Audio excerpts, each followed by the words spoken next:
This is your Medisys e-learning specialist, Bobby B. In this video, we'll go through the language documentation workflow in Epic. There are multiple ways to access the language documentation sheet in Epic. For example, under rooming, rounding, or review, depending on the setting. For now, we'll demonstrate just one method. Let's begin.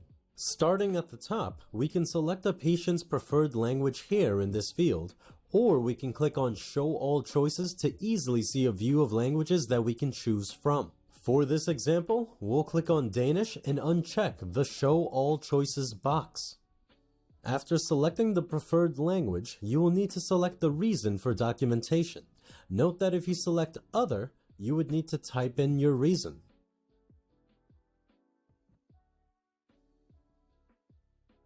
Below, we would select the hospital language assistance for reason offered or provided from the choices. Note that if you select Refused, you would have to select a reason for refusal. Again, if you click on Other, you would have to specify that other reason. And if you click on Prefers Personal Interpreter, you would need to fill out the interpreter name, age, and relationship to patient.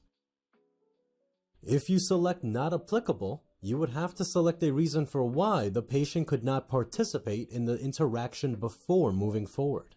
Next, we can see some choices for the spoken language interpretation.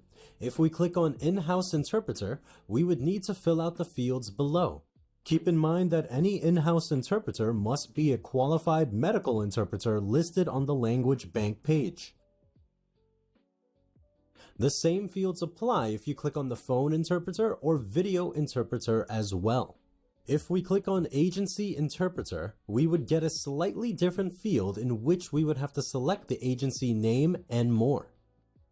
If we select Bilingual Staff, we would need to enter in the name of the employee here and the Employee Kronos ID number below. Keep in mind that the employee has to be a qualified bilingual staff member. If you're unsure if they are, simply click on the link here to see a list of all qualified bilingual staff members. Please keep in mind that if the patient can only communicate through sign language, you would need to select American Sign Language from the list. This has a few differences when documenting. For example, you won't see phone interpreter or bilingual staff options.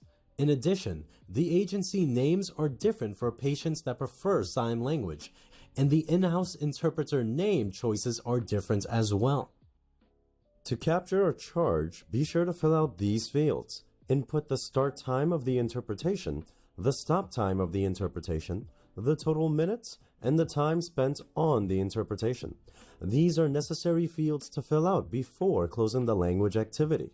After you have provided all required information and if everything looks good, click on Close. This will show you everything you have documented in a much easier to view section. If you have any edits you would like to make, simply click here and begin making your changes. And that's it! You've successfully documented a patient's preferred language and interpreter details in Epic. Always double check your entries to ensure accuracy, as this information plays a vital role in providing safe and effective patient care. Thanks for watching, and remember, accurate documentation helps everyone communicate better.